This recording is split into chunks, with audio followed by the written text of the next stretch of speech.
ठीक है sir, recording होनी Okay, started. चलो sir. Okay, good morning to all of you sir again. अच्छा, तो basically equity derivative माने stock market obviously, but equity derivative में हम लोग कहाँ पर बात कर रहे हैं सर? Option strategy. एक्चुअली ये ऑप्शन स्ट्रेटेजी का जो क्लास है, ये पर्टिकुलर क्लास कंटिन्यूएशन चल रहा है. कल मैंने थोड़ा रिवाइज करवाया, जो पहले थोड़ा सा हम लोग स्ट्रेटेजी करते करते बीच में ऑफ कर दिया था, बिकॉज एग्जाम ओरिएंटेड थोड़ा प्रिपरेशन चल रहा था, वो थ्योरेटिकल पार्ट का. वापस आ गए हैं सर, वापस आ गए हैं और स्ट्रेटेजी में बात करने के लिए हम लोग वापस रेडी हो गए. स्क्रीन शेयर कर लेता हूँ, कंफर्म करना एक बार. यस, स्क्रीन शेयर है ना? है सर। Okay sir. देखो सर, तो डेरिवेटिव के अंदर ये जो ऑप्शन स्ट्रेटेजी का एरिया है, बेसिकली इसी स्ट्रेटेजी में मैं बात कर रहा हूँ. ऐसे ये स्ट्रेटेजी सिर्फ NISM एग्जाम जो लोग दे रहे हैं उनके लिए नहीं है, सबके लिए है. एग्जाम दो ना दो डजेंट मैटर सर, लेकिन अगर ऑप्शन ट्रेड करना हो अच्छे से, अगर ऑप्शंस में अपना ग्रिप बना के ट्रेड करना हो, तो this is very very important sir. VVIP आज थोड़ा गैप डाउन दिया है क्या मार्केट? अरे निफ्टी थोड़ा सा गैप डाउन दिख रहा है, क्या रीजन क्या है? कुछ खबर है तुम लोगों को? হ্যাঁ স্যার, ইয়ে কি খবর? গ্লোবাল মানে ইন্ডিয়ান স্পেসিফিকও প্রবলেম আর গ্লোবাল স্পেসিফিকও প্রবলেম। ইন্ডিয়ান স্পেসিফিক প্রবলেম হলো যে রিসেন্ট আরবিআই তো দুটো রেট হাইক পজ করেছিল ইনফ্লেশন কম থাকার জন্য, কিন্তু জুলাই মাসের যে ডেটা এসছে ওখানে ইনফ্লেশন আবার 7.5% হয়ে গেছে, মানে 7.44। তো মার্কেট আচ্ছা অ্যান্টিসিপেট করছে যে সামনে আরবিআই এবার আচ্ছা, মানে রেট হাইক আবার করতে পারে। রেপো হাইক করতে পারে. আচ্ছা হ্যাঁ হ্যাঁ, এবার ওই কারণে ব্যাংকিং স্টক এখন আর পারফর্ম করছে না, ঠিক আচ্ছা. আছে। আর গ্লোবাল ফ্যাক্টর হচ্ছে ইয়ে চায়নার ইকোনমিক ইস্যু চলছে। ও তো চলছে, হ্যাঁ, চায়নাতে তো হাউসিং মার্কেটের রেজাল্ট খুব খারাপ এসছে ওদের। খুব ভয়ঙ্কর, বিক্রি হচ্ছে না. হুম, হ্যাঁ 19% মানে ওভার সাপ্লাই হয়ে গেছে হাউসিং মার্কেটে। ও বহুত আর ভয়ঙ্কর. হ্যাঁ, আর তার মধ্যে চায়নাতে এখন আনএমপ্লয়মেন্ট রেট প্রায় 21% হয়ে গেছে। তো চায়নার ওদিকে কেমিক্যাল সেক্টর, আর চায়না তো গ্লোবালি মানে স্টিল এক্সপোর্টার, ম্যানুফ্যাকচারিং, হ্যাঁ হ্যাঁ মানে এক্সপোর্টিং খুব হাই. 57% একা প্রডিউস করার, কনজিউমও করে মোটামুটি 40%। এবার যেহেতু ওদের ওখানে ইনফ্রাস্ট্রাকচার কোনো ডেভেলপমেন্ট হচ্ছে না, আর চায়নার এখন ফিসক্যাল ডেফিসিট চলছে, তার মধ্যে ওদের এখন ইকোনমিও ডিফ্লেশনের মধ্যে চলে গেছে। তো সবাই ইয়েস, অ্যান্টিসিপেটেড করছে চায়না রিসেশনে যাবে। এবার চায়না যদি রিসেশনে যায় ওটা মানে ইন্ডিয়ার জন্য ভালো, কারণ ইন্ডিয়ার কেমিক্যাল সেক্টরে গ্রোথ আসবে আর ফার্মাসিউটিক্যাল কোম্পানিগুলো এখানে আসবে, মানে ম্যানুফ্যাকচারিং গুলো। কিন্তু গ্লোবালের জন্য প্রবলেম, কারণ ইন্ডিয়া নট এখনো গুড. কারণ ইন্ডিয়া এখনো নিজের মানে 60-70% বাল্ক ড্রাগ প্রায় এপিআই চায়না থেকে ইম্পোর্ট করে। ইয়েস তো ওখানে আবার চায়না ইস্যু, এদিকে আবার ইউএস স্পেসিফিক ইস্যু, যে ইউএসএ তে মানে এই ফার্স্ট টাইম মানে নেগেটিভ সেন্টিমেন্ট সব থেকে বেশি, মানে এখন ইউএস এর ইনভার্সন ইল্ড কার্ভ এখন সব থেকে নেগেটিভ পয়েন্ট আছে, মানে লাস্ট যেটা 1981-এ ছিল, ঠিক আছে। আচ্ছা, মানে আমাদের মতো এমার্জিং ইকোনমিতে এখন 7%, 7.5% এফডি তে রিটার্ন পাওয়া যাচ্ছে, ওদের ওখানে মানে বন্ড ইল্ডে 5.5%, 6% হয়ে গেছে। আর ফেডারেল রিজার্ভ বলছে এটা আরো হাইক হবে যদি ইনফ্লেশন কন্ট্রোলের মধ্যে না আসে, কারণ ওদের না, কোর একটা ইনফ্লেশন। একটা জিনিস নন্দন, আমাদের ইন্ডিয়াতে কিন্তু সেভিংস রেট বা FD রেট কিন্তু বা বন্ডের রেট নর্মালি বেশি হয় কম্পেয়ার টু ইউরোপিয়ান বা আমেরিকান ওয়ার্ল্ড.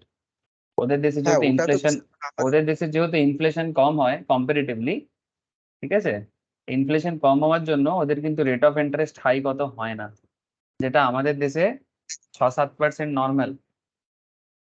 হ্যাঁ, আমরা তো মানে ওই ডাইজেস্ট করে করে আমাদের তো অভ্যাস হয়ে গেছে, কিন্তু ওদের তো হ্যাঁ, ওদের অভ্যাস অভ্যেস নেই। নেই. লাস্ট মানে 1970-80-তে মনে হয় এরকম ইনফ্লেশন দেখে এসছে, ডিপ্রেস ওখানে আছে। আর প্লাস হচ্ছে এবার ফেডারেল রিজার্ভ বলছে যে আমরা রেট হাইকে 6% অব্দি নিয়ে যাব। আর ওই কারণে এখন মানে ইউএস ইকোনমির প্রতি লোকের সেন্টিমেন্ট ডাউন হয়ে গেছে, ওই কারণে শর্ট টার্ম বন্ড ইল্ডের রেট এখন লং টার্ম বন্ড ইল্ডের থেকে অনেক বেশি হয়ে গেছে। ওই একটা প্রবলেম। আর তারপরে হচ্ছে ওদের পারচেসিং সেন্টিমেন্টস খারাপ, কারণ লোকের কাছে টাকা নেই কম্পারেটিভলি.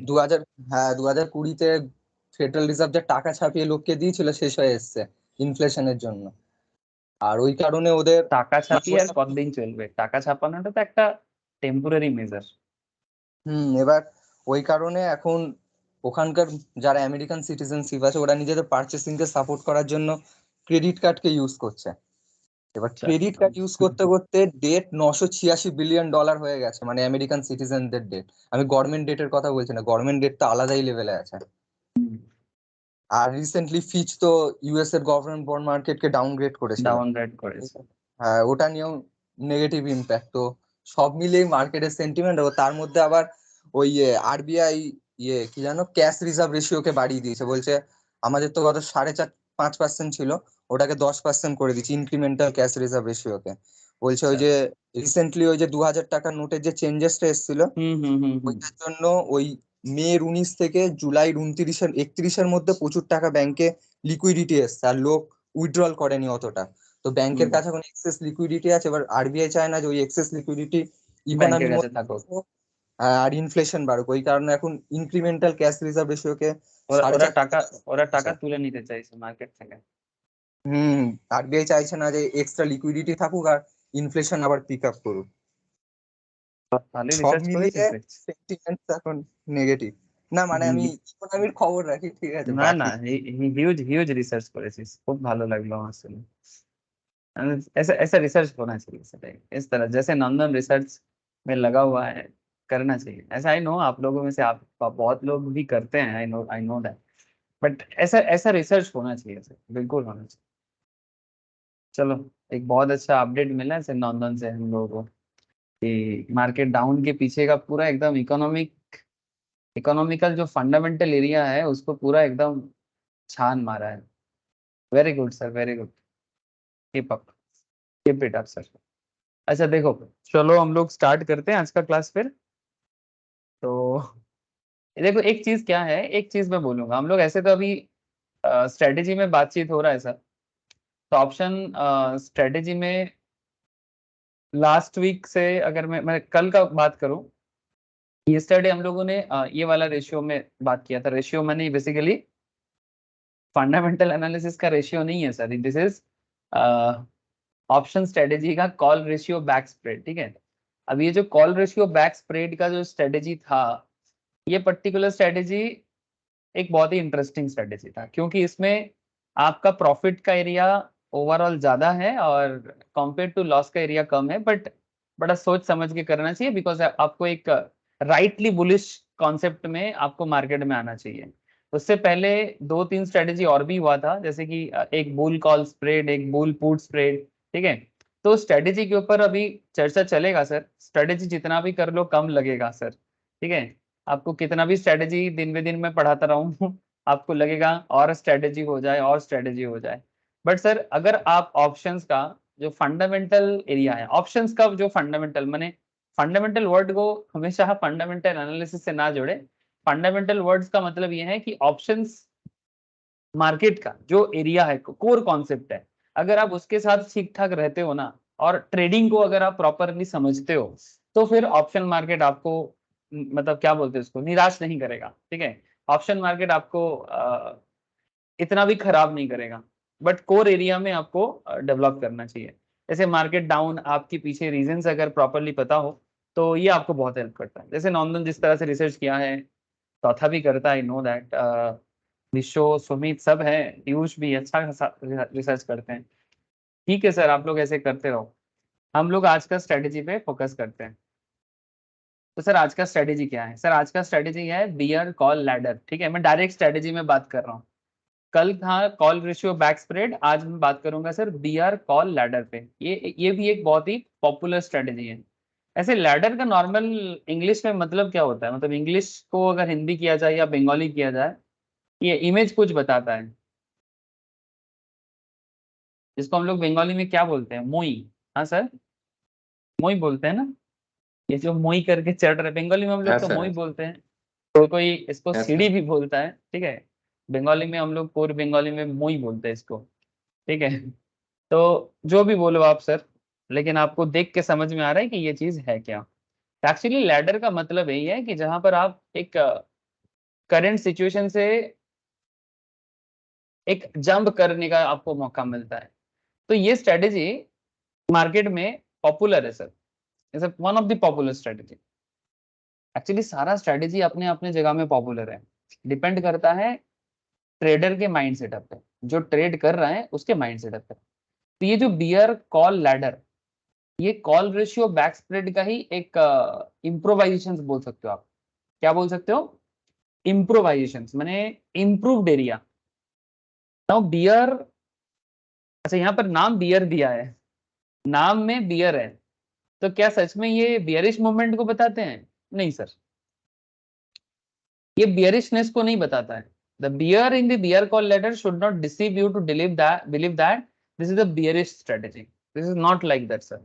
हाँ ऑब्वियसली ये कॉल ऑप्शन स्ट्रेटेजी है, ये मैं आपको क्लियर कर दूं, ये कॉल ऑप्शन स्ट्रेटेजी है, मैंने यहाँ पर पुट यूज नहीं किया जाता। ठीक है, आगे कुछ ऐसे भी स्ट्रेटेजी मैं बताऊंगा आपको जहां पर पुट का भी यूज किया जाता है स्ट्रेटेजी में, बट ये जो पर्टिकुलर स्ट्रेटेजी है that is bear call ladder वाला स्ट्रेटेजी, ये कॉल ऑप्शंस वाला स्ट्रेटेजी है, और इसको बियर कॉल लैडर कहते हैं, माने call in the sense call options. ये जो बियरिश स्ट्रेटेजी नहीं है सर, ठीक है, ये कहना गलत होगा कि नाम में बियर है तो ये बियरिश है। And bear call ladder is an improvisation over the call ratio back spread. तो लास्ट दिन का जो स्ट्रेटेजी था, ठीक है, कॉल रेशियो बैक स्प्रेड, ये कल का यस्टरडे वाला डिस्कशन था। कॉल रेशियो बैक स्प्रेड का जो मेन कॉन्सेप्ट है ये काइंड ऑफ उसी तरह का है। अब और ये पर्टिकुलर स्ट्रेटेजी आप कब यूज कर सकते हो? When you can use it when you are rightly bullish on the stock or index, when you are rightly bullish। ठीक है, माने अगेन आप स्लाइटली बुलिश नहीं सर, लाइटली बुलिश। ठीक है, राइटली बुलिश माने ऐसा नहीं कि हल्का फुल्का बुलिश लग रहा है कि मार्केट में ग्रोथ है, नहीं, जब आप मार्केट के ऊपर एक कॉन्फिडेंट बुलिशनेस फील करते हो तभी आपको 200-300 पॉइंट में निफ्टी वगैरह का बात करूं तो, इंडिविजुअल स्टॉक में देखो तो भी, ठीक है, कि एक अच्छा परसेंटेज में 6% 7% मूव कर सकता है मार्केट या इंडेक्स, ठीक है, या स्टॉक जो भी हो। अगर आप राइटली बुलिश हो तभी आप ये स्ट्रेटेजी अपनाओ, ये मार्केट आपको एडवाइस कर रहा है। स्ट्रेटेजी, जो लोग स्ट्रेटेजी को डेवलप किया है यूरोप में, अमेरिका में, इंडिया में भी काफी लोग स्ट्रेटेजी डेवलप कर रहे हैं, ठीक है, जापान में, तो हर जगह के ऊपर डिपेंड करके ये सब स्ट्रेटेजी बहुत दिनों से डेवलप हुआ है सर, और इसको अप्लाई करके मार्केट में अच्छा खासा सिचुएशंस बन रहा है। बट बाकी स्ट्रेटेजी का एरिया रिसर्च का एरिया है, आप अपना स्ट्रेटेजी खुद भी बना सकते हो।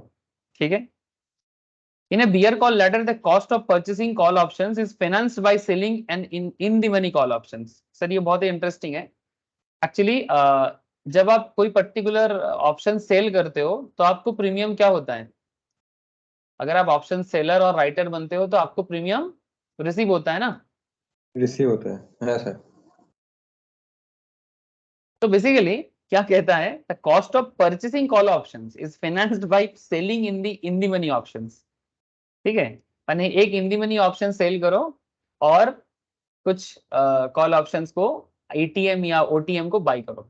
ठीक है, further the bear call letter is also usually set up for a net credit. Net credit माने जब इनिशियल दो तरह का होता है सर, एक नेट डेबिट भी होता है। नेट डेबिट स्ट्रेटेजी मैंने आपको स्टार्टिंग में ही बोला था, जो एकदम बुल कॉल, ये वाला क्या नाम था उसका, एकदम स्टार्टिंग वाला स्ट्रेटेजी मैंने पढ़ा था आप लोगों को, उसको हम लोग नेट डेबिट स्ट्रेटेजी बोलते हैं।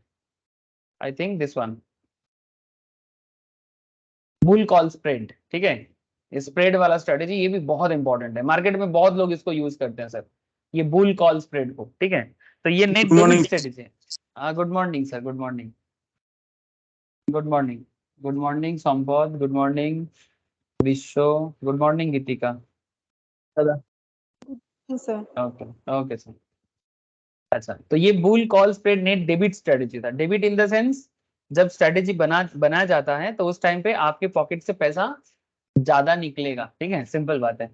और नेट क्रेडिट में क्या होता है, कहीं ना कहीं आप थोड़ा पॉजिटिव में रहोगे, क्रेडिट होगा आपके अकाउंट स्टार्टिंग में। ठीक है, ये एक साइकोलॉजिकल फायदा देता है। ठीक है, साइकोलॉजिकल फायदा देता है, लेकिन वक्त के साथ साथ, मतलब टाइम के साथ साथ एक्चुअल में आपका डेबिट होगा कि क्रेडिट होगा, ये तो समय बता देता है, टाइम बता देता है, और आपका डायरेक्शनल मूवमेंट, आपने क्या चूज किया वो बता देता है। ठीक है, यानी आप मार्केट के प्रति क्या फील रखते हो। ठीक है। जैसे आज का जो मार्केट डाउन के मूवमेंट के बारे में नॉर्दर्न ने स्टार्टिंग में एक बहुत अच्छा एनालिसिस दिया कि मार्केट डाउन क्यों हुआ है और गैप अप डाउन क्यों दिया है। इसके पीछे जो फंडामेंटल इकोनॉमिक रीजंस है, ठीक है, जो इकोनॉमिक रीजंस है, जो एक रिसर्च एनालिस्ट को नॉर्मली जानना पड़ता है सर, ठीक है, उसके हिसाब से ये बहुत ही एक इंटरेस्टिंग कॉन्सेप्ट था। ठीक है। सिमिलरली जब मार्केट में गैप अप होते हैं, है ना, जब गैप अप होता है तब क्यों होता है, ठीक है, तो गैप अप हो या गैप डाउन हो, ये सब टेक्निकल मैटर है ऑब्वियसली, बट टेक्निकल मैटर जो भी होता है उसके पीछे economic as well as fundamental reasons भी होते हैं। अब कोई बोलेगा नहीं सर हमको सिर्फ कुछ कुछ लोग होते हैं सर, जानते हो ना, देर आर सर्टेन पर्सन, बहुत सर्टेन नहीं, मैक्सिमम लोग ऐसे होते हैं। जब मैं बोलता हूँ कि स्टॉक मार्केट जानना है तो आप धीरे धीरे सारा चीज पढ़ो। मैं बोलता हूँ उनको कि आप ट्रेडिंग भी सीखो, आप FNO भी सीखो, आप फंडामेंटल भी सीखो, ठीक है, आप म्यूचुअल फंड भी जानो। जब मैं उसको बोलता हूँ तो ज्यादातर लोगों को क्या लगता है जानते हो, तब उनको लगता है कि शायद ज्यादा कोर्स करेंगे, हाँ ज्यादा सेल होगा किसी का, ऐसा सोच लेता है। लेकिन ये नहीं समझ पाते कि अगर आप ट्रेडिंग को समझना चाहते हो तो उसमें फंडामेंटल भी आपको हेल्प करता है, मैंने टेक्निकल का बात कर रहा हूँ। एक्चुअली सब एक दूसरे से जुड़ा हुआ है। तो एक्चुअली जब स्टॉक मार्केट में कोई आता है ना, उसको धीरे धीरे सभी मैटर पे ना ग्रिप बनाना चाहिए। इवन मैं तो आपको बोलूंगा सर, आप लोग commodity market and currency market में भी धीरे धीरे ग्रिप बनाओ, ठीक है, कॉमोडिटी एंड करेंसी, इसमें भी अपना ग्रिप बनाने के बारे में धीरे धीरे सोचो। रातों रात कुछ भी नहीं होता है सर, ये एक बहुत बड़ा यूनिवर्सिटी है, ठीक है, ये जो स्टॉक मार्केट यूनिवर्सिटी है ना, ये बहुत बड़ा यूनिवर्सिटी है। इस यूनिवर्सिटी में कोई आके 6 महीना पढ़ के अगर बोलेगा कि मैं मेरे को एकदम एक्सपर्ट बनना है, तो फिर मुश्किल है सर। 6 महीने पे एक्सपर्ट नहीं बना जा सकता, बट हाँ ऑब्वियसली कुछ स्किल हासिल किया जा सकता है, ठीक है। लेकिन नॉर्मली लोगों को 3 लोग सोचो ना, 3 साल BCom कर लेते हैं, 3-4 साल इंजीनियरिंग कर लेते हैं, फिर भी नॉलेज डब्बा होता है। हाँ कितना सारा लोग मिलेगा आपको, 90% स्टूडेंट तो ऐसे ही हो जाते हैं, 3 साल 4 साल ग्रेजुएशन कर लिया, बट ग्रेजुएशन रिलेटेड सवाल करो जवाब नहीं दे पाता, एप्लीकेशन पूछो बता नहीं पाता। और स्टॉक मार्केट में आके वो भी 6 महीना तो बहुत हो गया, 1 मंथ का कोर्स करेगा, 2 मंथ का कोर्स करेगा, फिर अपने आप को होनू समझने लगेगा। डेंजरस थिंग सर, ऐसे बोलते हैं ना, little knowledge is always dangerous, कुछ ऐसा हो गया सर। समय देना पड़ता है, जरूरत पड़े पार्ट बाय पार्ट सीखते जाओ, 2 साल 3 साल टाइम स्पेंड करो सर, डिप्लॉय करो टाइम, मार्केट आपको बहुत कुछ देके जाएगा। ऐसे आप लोग करते हो, पर दूसरे को भी बताओ सर कि मार्केट में सीखना चाहिए। हाँ अब क्या है ना, लॉस खा के बाद में सीखने आएगा फिर पेशेंस नहीं रहेगा, लॉस खाने से पहले सीखना चाहिए। मैंने मेरे को तैरना नहीं आता, मतलब आई डोंट नो स्विमिंग, और मैं बोलूंगा कि मैं पहले ही तालाब में जाके डुबकी लगा देता हूँ। मैं तैरना ही सीखा नहीं हो तो फिर मैं डुबकी लगाऊंगा तो डूबने का चांसेस 99%, 1% किस्मत भगवान अगर नहीं चाहेगा तो नहीं मरूंगा, ऐसा बात हो जाएगा सब। ओके ओके सर, ठीक है। तो call ratio, back spread and bear call ladder kindly, मतलब कनेक्टेड काइंड ऑफ टॉपिक है सर, ठीक है, बहुत ज्यादा। तो इसमें क्या होता है, इसमें क्या होता है, आप बेसिकली कॉल ऑप्शन चूज करते हो, ठीक है, 3 तरह का कॉल ऑप्शन चूज करते हो, और ये एक नेट क्रेडिट सेटअप है where the cash flow is invariably better than the cash flow of the call ratio back spread. माने जब आप स्टार्टिंग में सेटअप करोगे तो जो ट्रेडर है सर उसको कैश फ्लो क्रेडिट होगा, ठीक है, डेबिट नहीं होगा। However, do note that both these strategies showcase similar payoff structure, but differ slightly in terms of risk structure. माने पे ऑफ करने का जो तरीका है वो सेम है, ठीक है, और डिफर जो करता है वो रिस्क रिस्क के ऊपर होता है, बिकॉज यहाँ पर ऑप्शन जो चूज किया जाता है और जो सिस्टम एडप्ट किया जाता है वो थोड़ा डिफरेंट है, ठीक है। जैसे हम लोग लास्ट दिन जो पढ़े थे उसमें 2:1 कॉम्बिनेशन यूज किया था ना सर, कॉल रेशियो बैक में 2:1 था कि 1:2 था, क्या था? 2:1 सर। 2:1 माने 2 बाई था 1 सेल था, ऐसा था क्या? হ্যাঁ স্যার, একটা সেল দুটো বাই। একটা सेल 2 बाई, ठीक है। तो इसका सिस्टम थोड़ा अलग है, इसमें ये भी 3 लेग स्ट्रेटेजी है, बट इसमें 1:1:1 माने स्टैंडर्ड स्टैंडर्ड कॉन्सेप्ट है ये। इसमें भी थोड़ा बहुत मॉडिफिकेशन चलता है, वो अलग बात है, बट मेन जो कॉन्सेप्ट बना हुआ है ये बियर कॉल लैडर का, ये 1:1:1 ये कॉम्बिनेशन पे ये सिस्टम को डेवलप किया जाता है। मैंने रेशियो है ना सर, ये सब प्रोपोर्शनेटली। तो यहाँ पर बताया जा रहा है कि आप एक आईटीएम को सेल करो, एक एटीएम को सेल करो, सॉरी बाई करो, और एक ओटीएम को बाई करो। ठीक है, out of the money by करना है, एट द मनी बाई करना है, और एक एटीएम कॉल को सेल करना है। अच्छा सॉरी गलत बोल दिया है, आईटीएम को सेल करना है। आईटीएम माने जो करंट मार्केट चल रहा है उससे थोड़ा सा नीचे का वैल्यू, एटीएम माने करंट मार्केट वैल्यू के एकदम क्लोजली जो वैल्यू आपको मार्केट में मिलेगा, और ओटीएम माने जो अबव द मार्केट वैल्यू चल रहा है कॉल ऑप्शंस। ठीक है, आपको पता है ये चीज बार बार होता रहता है। जो लोग मतलब बेसिक्स भी नहीं पढ़ा उसे भी पता चल गया सर अभी तक। बहुत लोग बेसिक्स नहीं पढ़ा आई नो, तो बेसिक्स जो नहीं पढ़ा वो भी समझ गया कि आईटीएम एटीएम और ओटीएम में होता क्या है। अच्छा, ये 1:1:1 कॉन्सेप्ट को हम लोग थोड़ा अलग कॉम्बिनेशन में लाइक 2:2:2, 3:3:3, जिसके पास ज्यादा पैसा है वो लगा सकता है, इशू नहीं है ना। तो मैं आपको ये स्ट्रेटेजी अभी बताता हूँ, और सिमिलरली आपको जो मैं हमेशा बताता हूँ आप सेंसिबल यूज करें, ठीक है, या फिर आप स्टॉक्स पे अच्छा सेटअप बनाएं सर आजकल। तो जहां भी आप चल रहे हो, ठीक है, मतलब जो भी सॉफ्टवेयर आप यूज कर रहे हो आप करो। सेंसिबल के थ्रू से मुझे ज्यादा पसंद आता है, बट आपको जो भी पसंद आए आप कर सकते हो, no issue with that. Concept में कोई डिफरेंस नहीं है। नाउ बात ये है सर, अच्छा लास्ट क्लास में हम लोग ना एक छोटा सा मिस्टेक कर दिए थे पढ़ते पढ़ते। मिस्टेक ठीक नहीं बोलूंगा, लाइक पे ऑफ टेबल को जब पढ़ रहे थे, वो ये आपका पहले वाला स्ट्रेटेजी का, ठीक है, उस स्ट्रेटेजी में हम लोग यहाँ पर नेगेटिव साइड और पॉजिटिव साइड देख रहे थे, बट एक फिक्स अमाउंट जो हमें मिलता है, जो नेट क्रेडिट स्ट्रेटेजी का कॉन्सेप्ट है, मतलब अगर मार्केट ज्यादा गिरेगा तो भी कुछ पैसा मिलेगा, ठीक है, मतलब बहुत लॉस नहीं होगा। से फॉर एग्जांपल कॉस्ट किसी ना किसी तरह से मैनेज हो जाता है। वो यहाँ पर इसलिए नहीं दिया गया है बिकॉज वो हमारा मेन पर्पस नहीं है, इसलिए इसको यहाँ पर मिसिंग किया जाता है। आपको यहाँ पर सिर्फ नेगेटिव माने लॉस क्या हो सकता है और प्रॉफिट क्या हो सकता है वही दिया जा रहा है। ठीक है, मैं इसको उतना ध्यान नहीं दिया था कि जो फिक्स्ड अमाउंट एक मिलता है, जैसे लास्ट दिन हम लोगों ने जो सिस्टम बनाया था, एग्जाम्पल बनाया था, उसमें एक 45 का पॉजिटिव वैल्यू हम लोगों को मिल रहा था। अगर मार्केट बहुत नीचे भी चला जाता है तो भी हमको मिल जाएगा, बट हम लोगों ने स्ट्रेटेजी लिया था बुलिश वाला, यानी मार्केट आगे बढ़ेगा तो ही जाके हमको पैसा मिलेगा।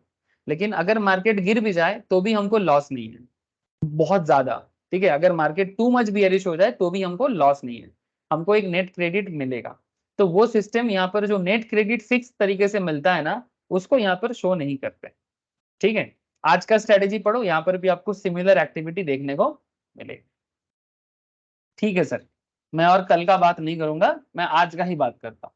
तो स्ट्रेटेजी नोट्स क्या क्या है, तो यहाँ पर आपने देख लिया कि एक एटीएम को सेल करना है, ओके, और एक ओह बार बार गलत बोल रहा हूँ, एक आईटीएम को सेल करना है, एक एटीएम को बाई करना है, और एक ओटीएम को बाई करना है। एक काम करो, मैं आपके साथ एक यहाँ पर ड्रॉ कर लेता हूँ।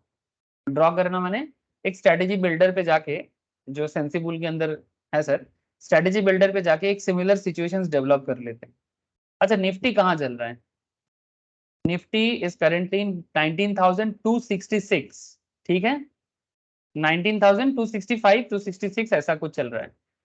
तो एटीएम क्या होगा सर और आईटीएम क्या होगा? 265 अगर मैं 200 लूं इसको, 19,250 एटीएम। अच्छा 250 को एटीएम मानेंगे, okay very good sir, close to वही है। 200 19,200 क्या होगा? आईटीएम स्लाइटली आईटीएम, हाँ स्लाइटली आईटीएम, ओके, और 19,300 तो स्लाइटली ओटीएम ধরা যাবে। Slightly OTM. अगर मैं एकदम क्लोज में ऐसा एक स्ट्रेटेजी डेवलप करके देखा जाए, ठीक है, तो इसको अगर मैं एक सेकेंड रुको, मैं चार्ट ओपन करता हूँ। चार्ट क्या बताता है थोड़ा देखते हैं सर, पे ऑफ ग्राफ। ये पे ऑफ ग्राफ का स्ट्रक्चर देखो, ठीक है, ये वाला, हाँ, इस स्ट्रक्चर देखो, ये जो रेड सॉरी नीचे से रेड लाइन है, ये आपका लॉस एरिया, मतलब फिक्स्ड अमाउंट का एक एरिया बता रहा है, और यहाँ पर आपको और ज्यादा लॉस एरिया है, बट प्रॉफिट आपको यहाँ से चालू हो रहा है ब्रेक इवन के बाद। ठीक है, ब्रेक इवन के बाद आपका ब्रेक इवन पॉइंट यहाँ पर ऐसे ऑलरेडी मेंशन किया है। अगर मार्केट 19,401 में जाता है तो आप ब्रेक इवन करोगे। अच्छा एक बात और, हम लोग यहाँ पर एक टारगेट भी लिए हैं 19,400 का। ठीक है, ये टारगेट थोड़ा सा बनाना पड़ता है सर, कि आपको मार्केट के प्रति एक टारगेट फिक्स करना चाहिए। टाइम टू एक्सपायरी यहाँ पर 6 डेज टू एक्सपायरी है, ठीक है। अगर 6 डेज टू एक्सपायरी है या 24 अगस्त है ना, तो 6 दिन बाकी है एक्सपायरी में, वीकली एक्सपायरी जो होता है, तो 6 डे टू एक्सपायर है और 19,400 एक टारगेट बनाया गया है, ठीक है। तो 19,400 अगर आप बुलिश हो ना सर, आप राइटली बुलिश हो, 19,265 में मार्केट अगर है और आपको लगता है कि मार्केट बुलिश होगा, ये मैं एक मान रहा हूं सर। ऐसे करेंट मार्केट मूवमेंट तो बेरिश है बट मैं उस हिसाब से बात नहीं कर रहा हूँ। सिचुएशन ऐसा तो आता ही है मार्केट में जब बुलिश सिचुएशंस डेवलप होते हैं, तो मैं उसी सिचुएशंस के बेसिस में अपकमिंग 1 वीक में 19,400 तक मार्केट को प्रेडिक्ट कर रहा हूँ, ठीक है। क्यों प्रेडिक्ट करता हूँ, उसके हम लोगों ने स्टार्टिंग में कुछ जो होता है, ठीक है, जो कारण आज मार्केट को नीचे लेके गया है, ठीक इसका उल्टा कारण, ऑपोजिट रीजन मार्केट को बुलिश भी करता है। याद रखे बात को, जो नेगेटिव रीजन मार्केट को डाउनफॉल में लेके जाते हैं, उसका ही उल्टा पॉजिटिव रीजन मार्केट को पॉजिटिव लेके जाते हैं। तो आपको इस चीजों का ध्यान देना पड़ेगा, ठीक है। नाउ पॉइंट क्या है, इसमें आपको कुछ प्रोजेक्टेड प्रॉफिट भी दिखा रहा है सर, कि आप 3,500 3,500 के आसपास का प्रॉफिट कर सकते हो। इसको और अच्छे से अगर देखना है तो आप टीएल टेबल में जाके भी चेक कर सकते हो। आपका प्रॉफिट एंड लॉस का टेबल बता रहा है कि आपने जो कॉल ऑप्शंस जो आपने सेल किया ना, ये वाला, हाँ ये सेल किया आपने, ये आईटीएम सेल किया, आईटीएम सेल किया ना हम लोगों ने, क्या सेल किया, यस आईटीएम सेलर और एटीएम ओटीएम बायर। हाँ बोलो सर। 19,200, ठीक है, 19,200 मैंने आईटीएम, स्लाइटली आईटीएम। तो आईटीएम सेलिंग के ऊपर बेस करके आप सोचो एक बार कि अगर आपका आईटीएम स्ट्राइक 19,200 आप चूज करोगे और मार्केट में आप टारगेट रखोगे 19,400, तो ऑब्वियस बात है कि आप लॉस में ही जाओगे, है ना। तो इधर आपका पीएल लॉस दिखा रहा है। लेकिन आपने जो तो बाई किया है ना, बाई लोग तभी करते हैं जब वो बुलिश होते हैं, ठीक है, जब वो बुलिश होते हैं। तो यहाँ पर आप देख सकते हैं कि आपका इधर 4,400 का प्रॉफिट, इधर 3,800 समथिंग 70 का प्रॉफिट, लेकिन कुल मिला के आपका प्रोजेक्टेड प्रॉफिट बता रहा है 3,442।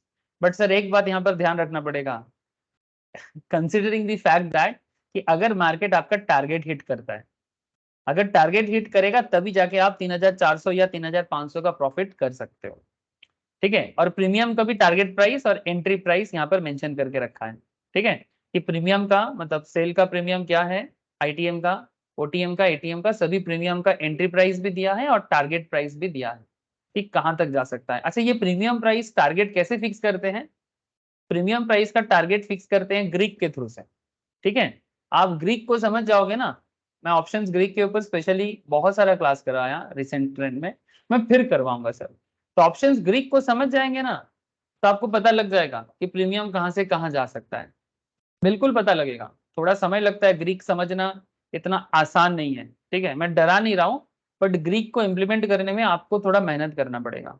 मतलब पहले आपको बार बार पढ़ना पड़ेगा कि ग्रीक कहना क्या चाहता है।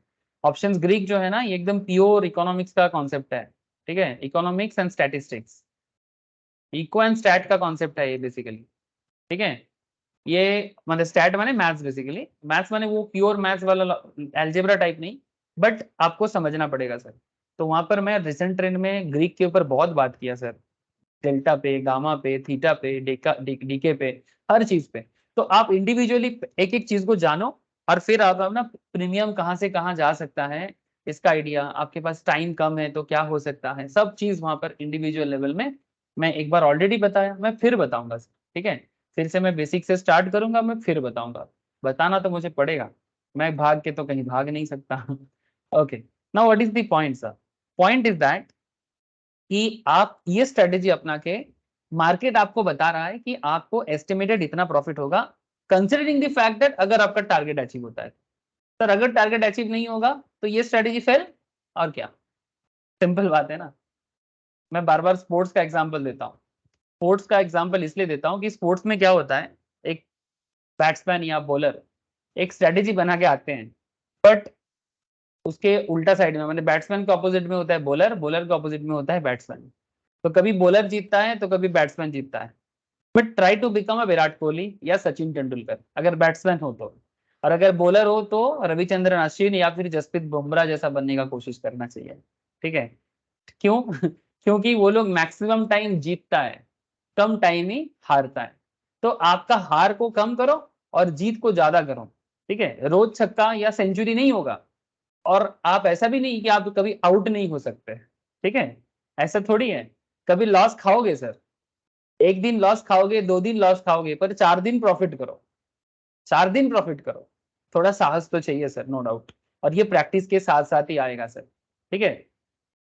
ओके, अब सवाल ये उठता है सर स्ट्रेटेजी में करना क्या है। सर मैं तो आपको स्ट्रेटेजी दिखाया कि आपको बताना क्या चाहता है, लेकिन अब इस स्ट्रेटेजी को थोड़ा अंदर से पढ़ लेना एक बार, इस स्ट्रेटेजी के बारे में क्या क्या चाहिए। बाकी और कुछ काम तो है नहीं सर इधर, आपका डायरेक्शन फुलफिल हो जाए, सॉफ्टवेयर में आपको बस सिलेक्ट करना है, जो फंड बता रहा है 28,000 जमा करना है, मार्जिन इतना चाहिए होगा, डन करना है बस।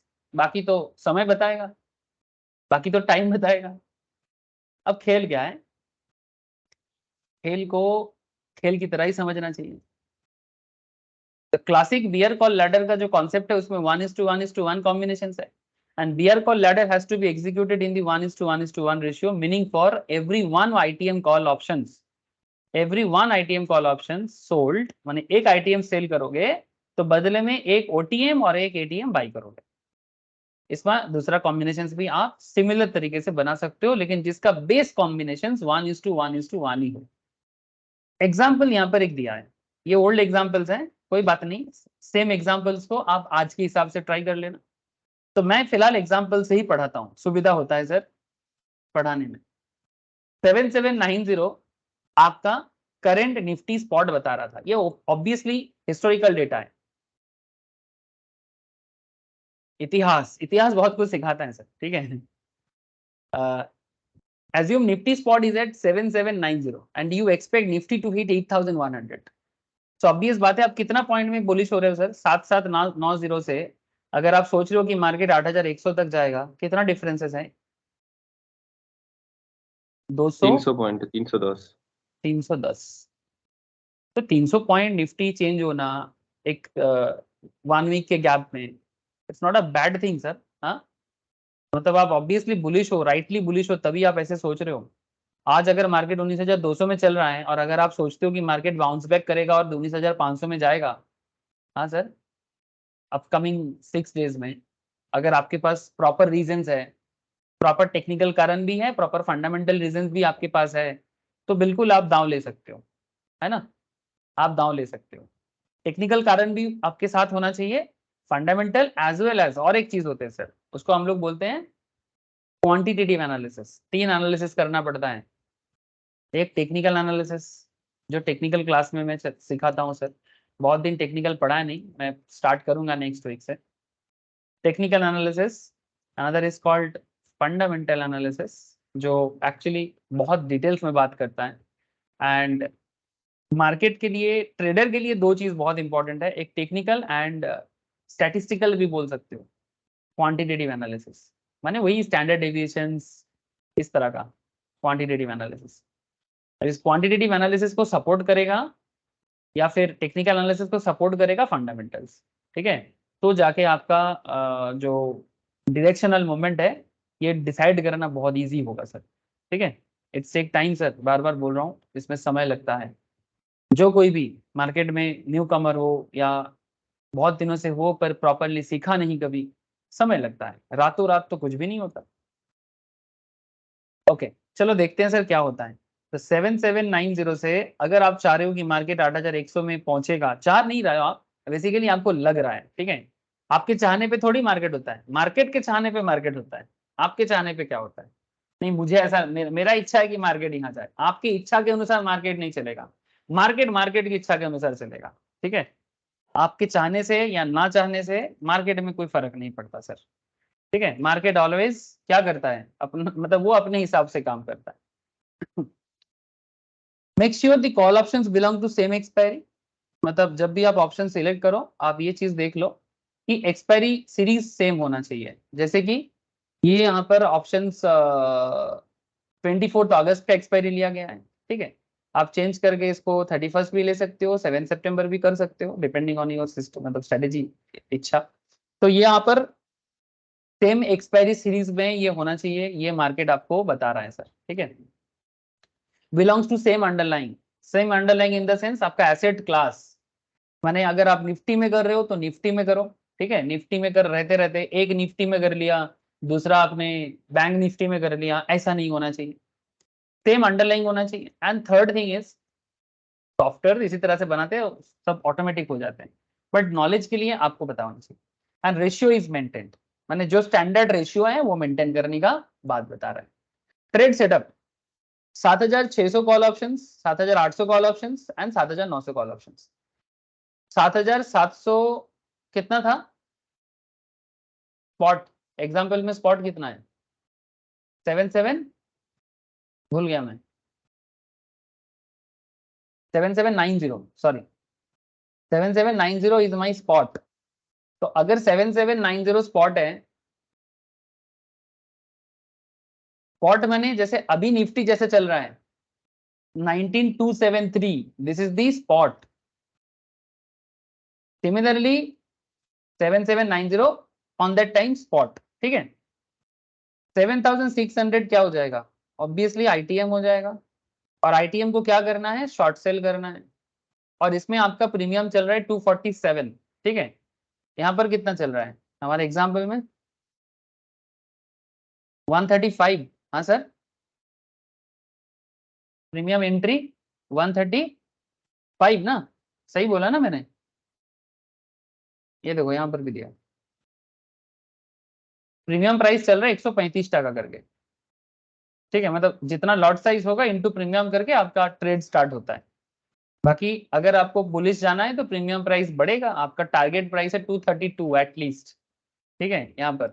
बाकी ये सब का भी दिया है डिटेल्स, ठीक है, आप हिसाब लगा लो।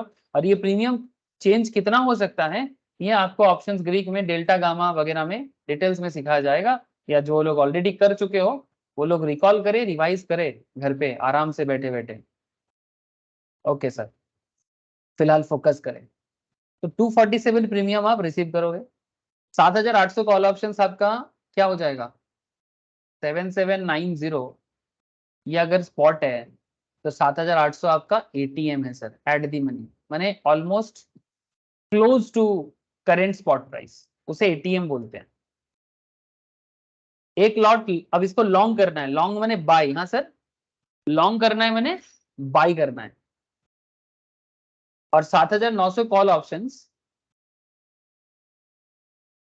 7900 call options, one lot long, माने ये आपका क्या है ओटीएम है ना, दिस इज योर ओटीएम माने आउट ऑफ द मनी। तो इसमें आपको बाई करना है। The premium paid for this option is 70 और इसका 117, तो कुल मिला के नेट क्रेडिट हो रहा है सर, हिसाब देखो, नेट क्रेडिट का हिसाब देखो, 247 आपने रिसीव किया, ये आपका क्रेडिट हुआ, 117 डेबिट हुआ, 70 टका भी डेबिट हुआ, बिकॉज जब आप बाई करते हो पेमेंट करते हो तो पेमेंट के टाइम पे डेबिट होता है अकाउंट, और जब आप रिसीव करते हो पैसा आता है तब क्रेडिट होता है अकाउंट। तो 247 का क्रेडिट और 117 और 70 का डेबिट, कुल मिला के 60 टका क्या हो गया सर, नेट क्रेडिट। हिसाब क्लियर है सर, कैलकुलेशन क्लियर है, प्लीज टेल मी। স্যার আমাদের স্ট্র্যাটেজি যেটা করলেন ওটাতে তো নেট ডেবিট হবে। কোনটা কেন? আপনি দেখুন আপনি 135 টাকায় সেল করেছিলেন, ও আচ্ছা, আর যেটা বাকি যেটা যেটা বানালাম, আচ্ছা দেখে হ্যাঁ নিচ্ছি। হ্যাঁ ওটা মার্কেট আর সিচুয়েশন একটা সে ছিল দেখুন 135 106 আর এটা 80, আচ্ছা এটা নেট ডেবিট হয়ে যাচ্ছে, তাহলে চেঞ্জ করতে হবে, তাহলে চেঞ্জ করতে হবে, এটা দেখে নিতে হবে একটু। আমি তো জাস্ট একটা হিসেব দেখাচ্ছিলাম, इसमें क्या करना चाहिए, আপনি আরো একটু ডিপ আইটিএম নিতে হবে আর হয়তো একটু আপনাকে। ডিপ ডিপ ডিপ আইটিএম নিতে হবে, এটাকে ক্লিয়ার করি তাহলে। ডিপ আইটিএম নিলে এটা 205 করবো নাকি 19100, ওইটা নিতে পারেন হ্যাঁ স্যার। হ্যাঁ এটা সেল করবো তাই তো, আইটিএম হ্যাঁ সেল হবে, চলো সেল করলাম। আর এটিএম কি করব, বাই করব 250 তাই তো, 250 একটা বাই করব, আর একটা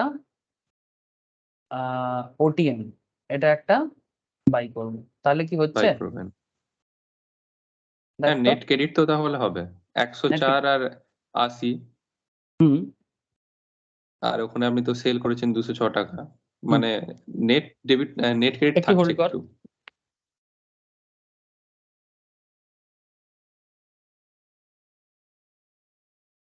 হ্যাঁ বল কি বললি? হচ্ছে হিসাব দাঁড়াচ্ছে? নেট ক্রেডিট হবে এতে। নেট ক্রেডিট হচ্ছে, দেখি প্রজেক্টেড প্রফিট বা সিনারিও কি দেখাচ্ছে। পে অফ স্ট্রাকচার এখানে প্রজেক্টেড লস দেখাচ্ছে আপকামিং এক্সপায়ারিতে।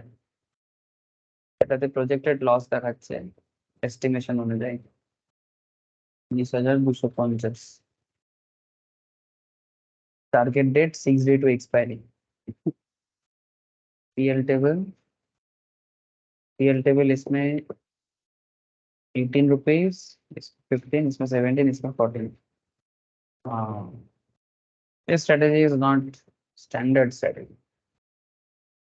थोड़ा सा सोचना पड़ेगा सर, थोड़ा सा फाइंड आउट करना पड़ेगा। एक्चुअली प्रीमियम वैल्यू मार्केट में थोड़ा चेंज होता है सर, उसको थोड़ा ध्यान रखना पड़ेगा।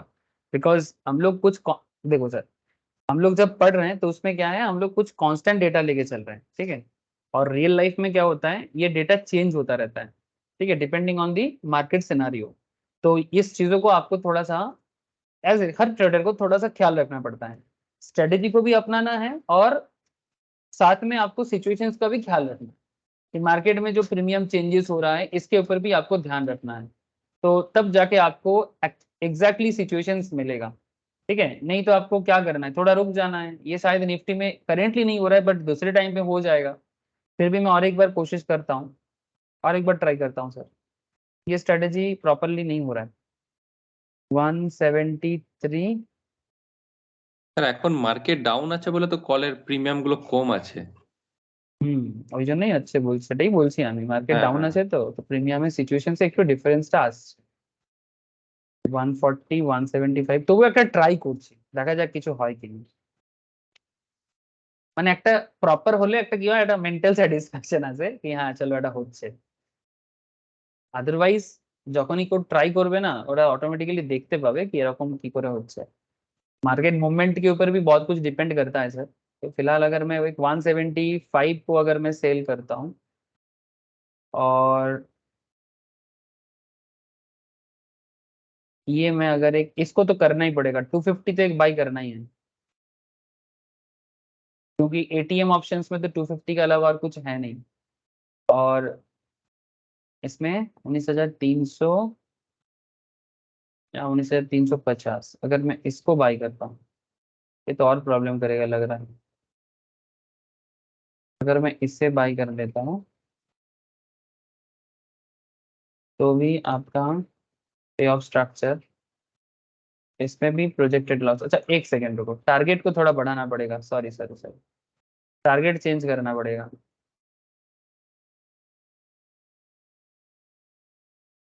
हो जाएगा सर, हो जाएगा। 19,420 चलेगा ना सर? 200-300 पॉइंट का मूव अप, मैंने एज पर दी करेंट स्ट्रेटेजी सर। 19,400 भी कर सकते हो आप इसको।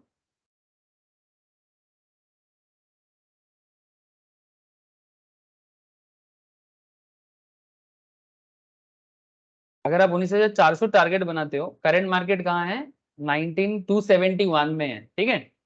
मार्केट 19,271 में है। आप सिमिलरली हम लोग वैसा ही 210 पॉइंट्स या 230 पॉइंट्स का मूव लिए, ठीक है। आप इसको 300 पॉइंट का मूव भी ले सकते हो if you are rightly bullish about the market, ठीक है। तो अगर मैं इसको 500 भी कर दूं तो शायद 310 या 330 ऐसा कुछ होगा ना रे, 500 करने से। हाँ तब देखो, अगर ऐसा होता है, मतलब ऐसा मामूली बात नहीं है सर कि मार्केट 19,400 में हिट करेगा, वो भी 6 से 7 दिन के अंदर, ठीक है, 6 डेज हार्डली, 4 to 5 डेज मान के चले। जैसे मतलब बहुत ही, मतलब देखो सर ऑब्वियस बात है कि इसमें आपका एक चीज फोकस करना है, स्ट्रेटेजी का मेन फोकस एरिया क्या है कि आपको राइटली बुलिश होना पड़ेगा। अगर राइटली बुलिश नहीं हो तो ये स्ट्रेटेजी आपके लिए नहीं है। अब कोई बोलेगा सर ऐसा कैसे हो सकता है, अरे होता है मार्केट में, कैसे हो सकता है मैंने, क्या मार्केट ऐसा दिया नहीं क्या ग्रोथ? हेलो, क्या मार्केट ऐसा ग्रोथ नहीं देता है? देखो 5-6 दिन में मार्केट ऐसा ग्रोथ नहीं देता है। 26 जून का डेटा देख लो आप, यहाँ पर कौन सा पैटर्न बनाइए, क्या बोलेंगे इसको, हरामी? हरामी। हरामी बना, हरामी बहुत हम लोग देखते रहते हैं सर हमेशा, स्पेशली डे चार्ट में हरामी तो बहुत, ये हिंदी का हरामी नहीं है हाँ सर, ये जापानीज हरामी है, प्रेग्नेंट वोमेन, ठीक है, गर्भवती माए जैसे होते हैं माँ, ठीक है, वैसा माँ के पेट में बच्चा। तो ये हरामी पैटर्न देखो यहाँ पर बना है, और उसके बाद मार्केट में ग्रोथ है, और ऑब्वियसली ग्रोथ के पीछे कुछ रीजंस जरूर है ना, एफआईआई का रीजंस वगैरह जरूर होता है। और 4-5 दिन में मार्केट कहाँ से कहाँ गया देखो, 18,685 से 19,276, करीब 700-800 पॉइंट में मार्केट 5-6 दिन में रिमूव किया है सर, विद इन 1 वीक। तो ऐसा नहीं कि मार्केट में मौका बनता नहीं है, so that is the reason, यही चीज आपको बताया जा रहा है कि when you are rightly bullish about the market तभी जाके आप ये स्ट्रेटेजी अपनाएं, अदरवाइज नहीं, ठीक है। और अगर जैसे आप राइटली बुलिश, मैं इंडेक्स में दिखा रहा हूं, आप स्टॉक में भी देख सकते हो, आप आईटी स्टॉक चेक कर लो रिसेंट पास्ट में, आप लोग और जानते हो, ठीक है, आप आईटी स्टॉक देख लो, बैंक स्टॉक्स में भी काफी रिसेंटली चेंजेस आया है कोई बहुत सारे में, ठीक है। आप इंडिविजुअल स्टॉक में भी चेक कर सकते हो कि विद इन 1 वीक मार्केट में सिचुएशंस बनता है कि नहीं है, बनता है सर, तभी तो स्ट्रेटेजी है। ओके, अच्छा अब नेट क्रेडिट हो रहा है सर, ये वाला, ये पीयूष, এটা করলে নেট ক্রেডিট হচ্ছে না, হচ্ছে না না 175 না স্যার টাকা হচ্ছে না, আর এটা 182 আর 9, আচ্ছা 190 টাকা হয়ে যাচ্ছে, নেট ডেবিট হয়ে যাবে। বুলিশ না থাকলে মনে হয় হ্যাঁ, হবে না, এটা বল, বলছি যে বুলিশ না থাকলে মনে হয় হবে না। हाँ मार्केटे আচ্ছা बुलिशनेस ना প্রিমিয়ামটা থাকলে, কম আছে তো, हाँ प्रीमियम कम है ना, মানে অনেক इसलिए প্রিমিয়াম কম আছে। प्रीमियम बहुत कम है, नॉर्मली इतना कम नहीं हाँ। रहता है। मतलब अभी मतलब सिचुएशंस क्या हो रहा है देखो, हम लोग यहाँ पर जो स्ट्रेटेजी डेवलप कर रहे हैं वो बुलिशनेस के ऊपर कर रहे हैं, बट रियल सिचुएशंस में क्या है कि मार्केट बुलिश है ही नहीं, मार्केट तो डाउन में है ना, तो इसीलिए प्रीमियम वैल्यू पे एग्जैक्टली मैचअप नहीं हो पा रहा है, ठीक है। बट यही चीज अगर मार्केट बुलिश होता, आप देखते सिचुएशंस मैच कर जाता, ठीक है। ये भी एक चीज आपको मतलब समझने लायक है सर। अब आगे देखो सर, चलो अब इसको हिसाब देख लेते हैं, कैलकुलेशंस का, पे ऑफ स्ट्रक्चर का सारा हिसाब देख लेते हैं कि क्या हिसाब होता है। लुक एट अगेन, अच्छा with these trades the bear call ladder is executed, let us check what would happen to the overall cash flow of the strategy at different level of expiry। अच्छा देखो, अगर market 7 days और 6 days to expire है, ठीक है, 6 days to expire, ठीक है, अब मार्केट को एक्सपायर करने में 6 दिन टाइम बाकी है, आपको इस हालत में ये स्ट्रेटेजी अपनाया गया है। एग्जांपल ले रहा हूं मैं, सिनेरियो 1, मार्केट अगर 7,600 में आके क्लोज होता है, करेंटली मार्केट चल रहा था 7790 में जब ये स्ट्रेटेजी डेवलप किया गया था, तो मार्केट एक्सपायर करता है बिलो लेवल में, below the lower strike price, ठीक है, 7600। आपका स्पॉट क्या था, जब मार्केट स्टार्ट हुआ था तब 7,790 था, बट बाद में क्या चेंज हुआ था क्या, अच्छा यहाँ पर हमने स्ट्राइक क्या लिया देखो, 7600 हमारा लोअर स्ट्राइक है, 7900 अपर स्ट्राइक है, और बीच में था 7800, तो 3 स्ट्रेटेजी है यहाँ पर। और आपका करंट स्पॉट क्या है, 7600, करंट स्पॉट क्या है, this is your current spot market, माने 6 डेज लैटर, ठीक है, ये सिचुएशंस बन रहा है 6 दिन बाद, स्पॉट माइनस स्ट्राइक, स्पॉट था 7600 मतलब है, और आपने स्ट्राइक चूज किया था 7600, तो जीरो होता है ना सर, 7600 से 7600 माइनस करो तो इंट्रिंसिक वैल्यू जो है वो जीरो हो जाएगा, तो इंट्रिंसिक वैल्यू अगर जीरो है तो जितना ऑप्शंस आपने सेल किया है वो प्रीमियम आपके पास रहेगा, माइनस और कुछ करना नहीं है।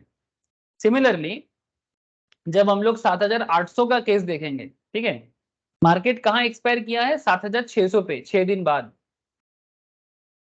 इंट्रिंसिक वैल्यू 7800 अगर हो या फिर 7900 हो, in every case intrinsic value zero ही होगा, क्योंकि स्पॉट माइनस स्ट्राइक करके, ये चीज बार बार बताता हूं सर, स्पॉट माइनस स्ट्राइक करके 7600 माइनस 7800 कर लो, या 7600 माइनस 7900 कर लो, जो भी करना है कर लो, माने this is for ATM area, नहीं एटीएम ना, हाँ ATM, and this is for OTM. Her case में आपका नेगेटिव आ रहा है सर, नेगेटिव इंट्रिंसिक आ रहा है, और इंट्रिंसिक नेगेटिव नहीं माना जाता, तो जीरो। तो जीरो है तो सिचुएशन बड़ा सिंपल है। अगर मार्केट आपने जब प्रीमियम पे किया था, बिकॉज ये कॉल ऑप्शंस आपने बाय किया है, ये कॉल ऑप्शंस भी आपने बाय किया है, these two are your buy area, long हो आप इस दोनों में, तो इसमें भी आपका इंट्रिंसिक तो जीरो है, तो जितना प्रीमियम पे करोगे वही आपका हिसाब है। तो नेट कैश फ्लो क्या हो जाएगा, जितना प्रीमियम रिसीव कर रहे हैं जितना प्रीमियम पे कर रहे हैं, तो ultimately 60, this is your net credit, और यही आपका रहेगा। यहाँ से जो भी मार्केट का खर्चा है, ट्रेडिंग का कॉस्ट जो पड़ेगा, ब्रोकरेज एसटीडी वगैरह मिला जुला के, सेबी चार्जेस, वो सब माइनस करके अगर कुछ बचेगा तो घर लेके आओगे, अगर नहीं बचेगा तो कुछ नहीं, ठीक है। लेकिन हाँ, प्रॉफिट का चांस तो है नहीं, मतलब लॉस होने का चांसेस नहीं है सर। ये आप एक बात ध्यान रखो सर, आप यहाँ पर बुलिश मतलब स्ट्रेटेजी लेके बैठे हो, भले ही नाम इसका बीआर कॉल लैडर है, पर है एक्चुअली बुलिश स्ट्रेटेजी। तो 7600 मतलब अगर मार्केट गिरता है तो भी आप लॉस नहीं खा रहे 7600 में।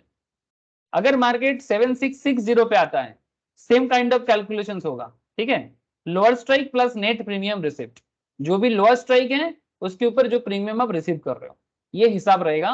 और अगर आप हिसाब करते हो तो यहाँ पर भी आपका क्या हिसाब बनेगा, देखो, the strategy would neither make money nor lose money. ये स्ट्रेटेजी में आप ना तो पैसा बनाते हो ना तो पैसा गवाते हो। Basically this is your break even, this is your actually lower break even.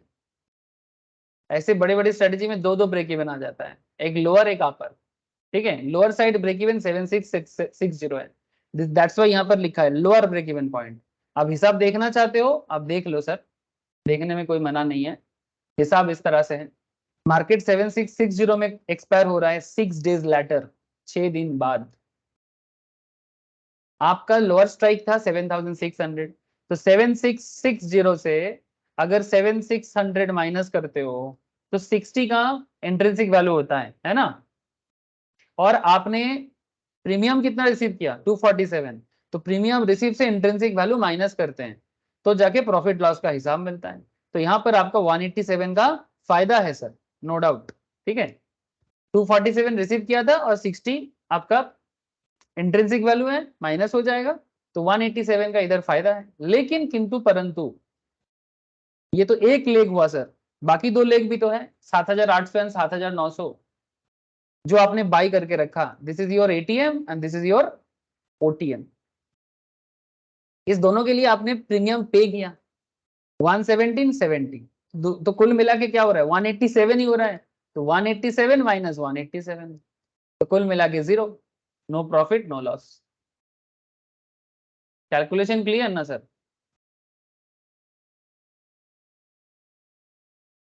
Calculation clear ना? 7660 में आपका ब्रेक इवन क्यों हो रहा है? जो ब्रेक इवन का हिसाब आपको एवरी स्ट्रेटेजी में दिया जाता है, जैसे ये वाला स्ट्रेटेजी का ब्रेक इवन है 19417, जो हम लोग यहाँ पर कैलकुलेट कर रहे हैं, सॉफ्टवेयर आपको पहले से ही बता देगा कि अगर मार्केट 19417 में जाता है तो आप ब्रेक इवन करोगे, ठीक है सर? समझ में आ रहा है?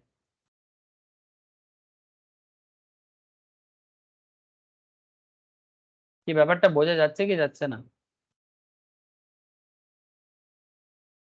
हाँ सर। सिनेरियो 3 देख लो, सिमिलर काइंड ऑफ हिसाब किताब है। अब जब सिनेरियो 3 में आते हो, जब मार्केट 7700 में क्लोज होता है, अगेन 7700, और आपका स्ट्राइक क्या था? आपका स्ट्राइक है 7600, लोअर स्ट्राइक।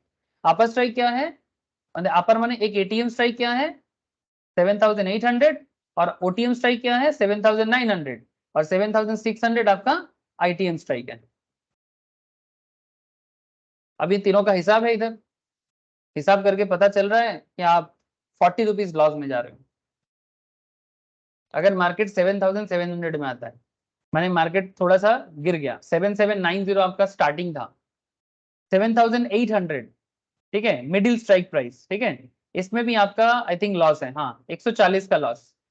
8040 इसमें भी आपका लॉस ही है सर, 8040 में भी आप लॉस जा रहे हो, 193 का लॉस है, ठीक है। अब आपको मैं पे ऑफ स्ट्रक्चर में लेके जाता हूँ।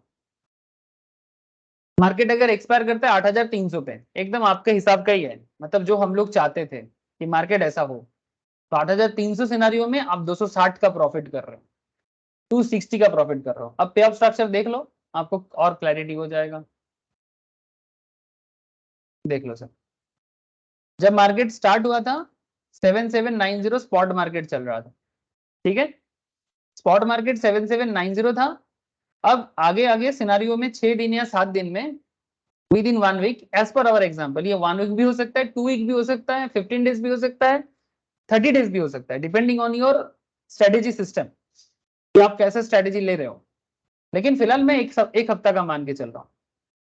तो 7790 में मार्केट स्टार्ट हुआ था, उसके बाद मार्केट अलग अलग लेवल में क्लोज हो सकता है, वी डोंट नो क्या होगा, वो तो मार्केट को पता है कि मार्केट क्या दाम में क्लोज होगा। लेकिन आप हिसाब देखो सर, आपका पे ऑफ स्ट्रक्चर देखो कि जब जब मार्केट, ये देखो सर, यहाँ पर थोड़ा सा मुझे हटाना पड़ेगा, नेट क्रेडिट सिस्टम जो आपका बिल्डअप हुआ है कि जब जब मार्केट गिरा है, ठीक है, जब मार्केट गिरा है माने कितना गिरा है, कितना बियरिश रहा है, 7,600, 500, 400, 300, 200, 100, 7,000, ये केस देखो आप, 7,600 एंड उसके नीचे वाला केस देखो, हर बार आपने 60% करके जो नेट क्रेडिट है वो आपका रह गया। लेकिन अगर मार्केट बीच में रह गया, दैट इज 7,700, 800 या 7,900 के आसपास, आपका इधर नेगेटिव है सर, इधर आपका नेगेटिव है, this is your loss area. लेकिन आप इस पर्टिकुलर स्ट्रेटेजी में क्यों आए थे, आप इस पर्टिकुलर स्ट्रेटेजी में क्यों आए थे सर? आप इसलिए आए थे प्रॉफिट करने के, और आप क्यों आए थे, बुलिश थे, इसलिए आए थे कि आपको बुलिश लगा तभी आप आना है, राइटली बुलिश, स्लाइटली नहीं, राइटली बुलिश। तो जब मार्केट 8,100, 8,200, 8,300, 8,400, 500, 600, 700, अगर आप इस पर्टिकुलर डायरेक्शन के साथ मैच करते हो तो आप हर बार प्रॉफिट ही करोगे, और जितना आगे बढ़ेगा मार्केट उतना प्रॉफिट। मिनिमम 60 से लेके मैक्सिमम यहाँ पर 660 दिया है, और मार्केट आगे जाएगा तो और प्रॉफिट होगा, लेकिन उतना तो नहीं होता है, ये बहुत है। 660 is a very huge amount, ठीक है। तो मेरा कहने का मतलब है कि मार्केट में मौका तो बनता है सर, मौका नहीं बनता ऐसा नहीं बोल सकते आप। बार बार आपको मैं दिखा सकता हूँ, आप खुद भी चेक कर सकते हो, मैं क्या दिखाऊं, एक हफ्ता में मार्केट मूव किया कि नहीं किया, इसका हजारों प्रमाण मिलेगा आपको मार्केट में।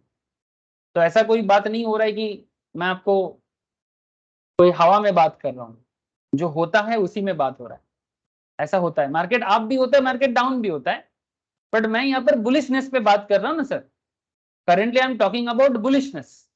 ये जो स्ट्रेटेजी पढ़ा रहा हूँ ये बुलिश स्ट्रेटेजी है, भले ही इसका नाम क्या है, bear call ladder, but strategy ऐसा है जिसमें आपको बुलिशनेस सोचना है, ठीक है। अब इसमें आपको मैं एक चीज और बताऊं, ठीक जैसे पे ऑफ स्ट्रक्चर आपने यहां देखा, वैसा पे ऑफ स्ट्रक्चर आप इस पे ऑफ टेबल में भी चेक कर सकते हो, मतलब सिमिलर स्ट्रेटेजी सेंसिबुल या अपस्टॉक्स, मोतीलाल ओसवाल, जो भी ब्रोकिंग प्लेटफॉर्म आप यूज करते हो, ऐसे सेंसिबुल जैसे सॉफ्टवेयर तो स्पेसिफिकली इसी सब काम के लिए बना हुआ है, ऑप्शंस के लिए बना हुआ है, you can go through this. तो आप यहाँ पर स्ट्रेटेजी बना के खुद चेक कर लेना, खुद चेक कर लेना सर कि किस तरह से पे ऑफ टेबल काम कर रहा है। पीएल टेबल भी जाके देख लेना कि पीएल टेबल क्या बता रहे हैं। ऑब्वियसली एक टारगेट फिक्स करना है, अगर टारगेट अचीव होता है तो आपका क्या सिचुएशन है। 496 टारगेट बनाया था, ब्रेक इवन 417 में है, ठीक है। अगर 417 के ऊपर मार्केट जाता है, हर केस में आप प्रॉफिट करोगे। करंट मार्केट कहाँ है, करंट मार्केट 19,274 में है। हेलो ব্যাপারটা বোঝা যাচ্ছে?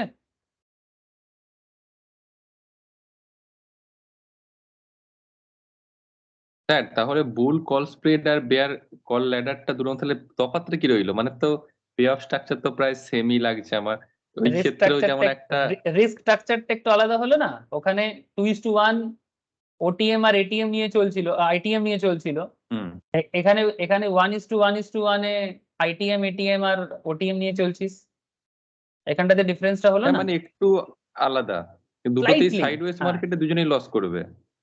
এক্স্যাক্টলি, তো অবভিয়াসলি লস তো করবেই, কারণ এটা দুটোই তো রাইটলি বুলিশ, এই মার্কেটে তখনই আসবে না বিয়ার কল ল্যাডার বা বুল কল স্প্রেডে, যখন তুই রাইটলি বুলিশ হবি, নাহলে কেন আসবি? Sorry, call ratio back spread and bear call ladder, ये दोनों कॉन्सेप्ट में आपको तभी आना है जब आप राइटली बुलिश होंगे। यही मेन मतलब सिचुएशन है। बाकी एक में 2:1, एक में 1:1:1, दो तरह का डिफरेंट स्ट्रेटजी है। बाकी आप थोड़ा यूज करो ना, आपको और समझ में आएगा कि कौन सा स्ट्रेटजी किसको क्या बेनिफिट देता है। मैन टू मैन वेरी करता है सर, नो डाउट, कि किसी कोई बोलेगा मुझे ये अच्छा लगता है, कोई बोलेगा मुझे वो अच्छा लगता है। जैसे टेक्निकल पे आप मुझे बताओ, मारूबुजू और इंगल्फिंग, सॉरी, हरामी पैटर्न एंड इंगल्फिंग पैटर्न, दोनों ऑलमोस्ट सिमिलर पैटर्न में बनता है जब मार्केट सपोर्ट जोन में होता है ना, जब मार्केट रेजिस्टेंस में होते हैं। आप बताओ उसमें डिफरेंस कितना है? अल्टीमेटली मार्केट बियर होगा या बुलिश होगा, लेकिन कौन सा चीज किसको अच्छा लग जाए और क्या सिचुएशंस में साथ कौन किसका दिमाग मैच कर जाए। तो बेसिकली इस तरह का हजारों स्ट्रेटेजी हो सकता है। तो going by above discussion scenario, हम लोग कुछ जनरलाइजेशंस डेवलप कर सकते हैं जो एग्जाम में क्वेश्चंस भी होते हैं। Spread equals to, technically this is a ladder, ये एक्चुअली लैडर है जिसमें आप सीढ़ी करके चढ़ रहे हो, and not really spread. Spread माने क्या? जो थोड़ा सा फैला हुआ है। इस कॉन्सेप्ट का मेन कॉन्सेप्ट है कि ये लैडर के हिसाब से चल रहा है, क्योंकि आप एक आईटीएम ले रहे हो, एक ओटीएम ले रहे हो, एक एटीएम ले रहे हो, है ना। लेकिन दूसरे केस में क्या था, आप स्प्रेड करके खेलते हो, तो ये एक्चुअली स्प्रेड नहीं है, ये लैडर है। The first two options legs create a classic spread. पहला जो दो लेग है, जैसे कि जब आप एक आईटीएम सेल कर रहे हो और एक एटीएम बाय कर रहे हो, point to be noted sir, when you are selling ITM options and buying ATM options, that is actually creating classic spread. Hence the spread could be taken as the difference between ITM and ITM options. ठीक है, in this case 7,800, this is your ATM, ठीक है, and 7,600, this is your ITM. तो spread कितना बना sir? 200, है ना। Exam questions भी पूछते हैं इस तरह का। Net credit, premium received from ITM call options minus premium paid to ATM and OTM call options. This is your net credit. Maximum loss, spread जितना आपका होगा वहां से net credit को माइनस करना है। spread कितना है? ITM का डिफरेंस है ना, difference between the ITM and ATM options, that is this one 200, यहाँ पे थोड़ा प्रिंटिंग मिस्टेक है, माइनस नेट क्रेडिट माने 60, ये आपका मैक्सिमम लॉस होगा। आई थिंक 200 माइनस 60, यही पे ऑफ स्ट्रक्चर भी यही दिखा रहा था। हाँ सर 140 টাকা लॉस। 140 पे ऑफ स्ट्रक्चर भी यही दिखा रहा था। अच्छा, maximum loss occurs at ATM and OTM strike, maximum loss occurs at ATM and OTM strike. Payoff when market goes down, जब मार्केट नीचे गिर जाएगा तब आपका नेट क्रेडिट जो है वही आपका पे ऑफ होगा। नीचे माने कितना नीचे, कितना बियरिश होगा? माने ऑब्वियस बात है कि आप जब मार्केट स्टार्ट किए थे, माने साइडवेज मार्केट में आपका लॉस ज्यादा है ना। 7790 when you start this series, if market move on और basically if market is in between 7,800, 7,900 और इवन 8,000 और 7,700, माने 7,700 से 8,000, ठीक है, ये इस पॉइंट में अगर मार्केट है तो आप लॉस में हो। लेकिन मार्केट अगर 7,600, 500, 400, 300, 200, 100, 7,000 नीचे चला जाता है, आप एक मिनिमम प्रॉफिट करोगे, वो भी फिक्स्ड इन ईच केस। लेकिन अगर market break even, upper break even, this is the lower break even and this is called upper break even. अगर मार्केट अपर ब्रेक इवन माने 8,100 को क्रॉस कर जाता है ना, 8,000 समथिंग, 8,040 कुछ ऐसा है, 8,040, उसके बाद जितना आगे जाएगा मार्केट आप प्रॉफिट ही करोगे। सेम टू सेम कॉन्सेप्ट आपको यहां पर भी मिलेगा। देखो ग्राफिकल स्ट्रक्चर ऑलमोस्ट सेम ही बना है ना। ये जो साइडवेज एरिया है 19,200 से लेके 19,400 के बीच का है ना, this is your loss area. अब ये आपका 19,401 मोस्ट प्रोबेबली आपका ब्रेक इवन है ना, 410 समथिंग। अब इसको क्रॉस कर जाओ इसके बाद आपको अनलिमिटेड प्रॉफिट है। आप नीचे चल, मार्केट डाउन चला जाएगा, 200 के नीचे आ जाएगा, ठीक है, आपको एक मिनिमम प्रॉफिट या जो नेट क्रेडिट है आपका वो आपको मिल जाएगा।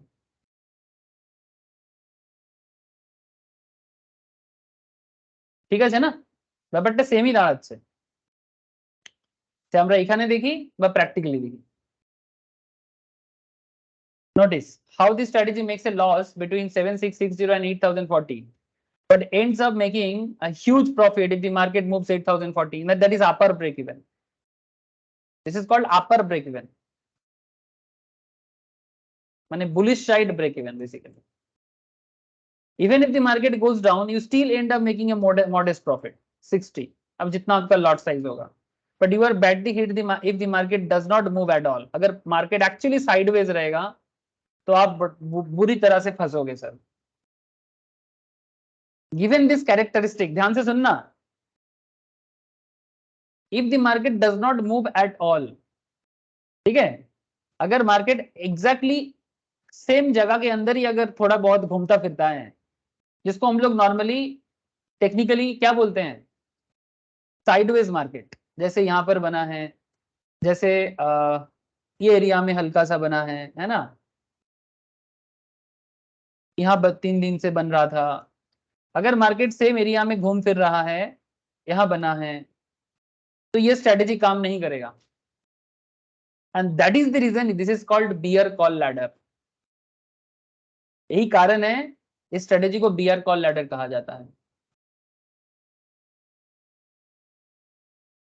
ऐसे तो बुलिश कॉन्सेप्ट है, बट फिर भी बियर कॉल लैडर है, क्योंकि मार्केट अगर डाउन, हल्का डाउन है या फिर साइडवेज है।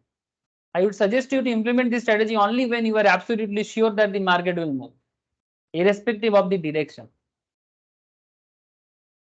मार्केट मूव करेगा तो आप ये स्ट्रेटेजी अपना सकते हो। अच्छा, एक बात कहा कि इरेस्पेक्टिव ऑफ द डायरेक्शन, ऐसे तो आप बुलिश हो, नॉर्मली ये बुलिश स्ट्रेटेजी के साथ है, लेकिन अगर मार्केट ज्यादा गिरेगा तो भी आपको लॉस नहीं करेगा, है ना।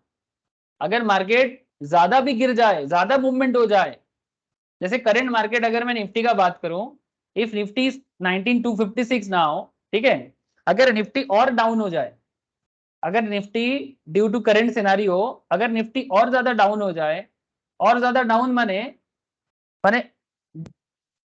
न्यू बेरिशनेस डेवलप करता है। से फॉर एग्जांपल निफ्टी 19100 की तरफ बढ़ता है, 19000 की तरफ बढ़ता है, अगर ऐसा होता है तो भी ये स्ट्रेटेजी आपको धोखा नहीं देगा।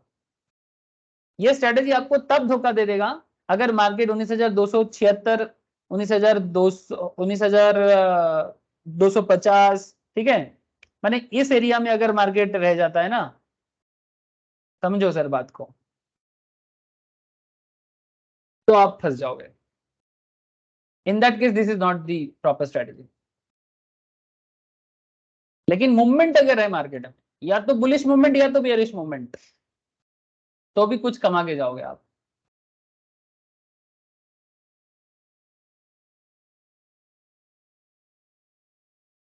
जैसे एक्सपीरियंस में देखा गया है सर, ये इस तरह का स्ट्रेटेजी बेस्ट एग्जीक्यूटेड कब होता है, अगर मैं स्टॉक का बात करूं, जब क्वार्टरली रिजल्ट्स ड्यू रहते हैं।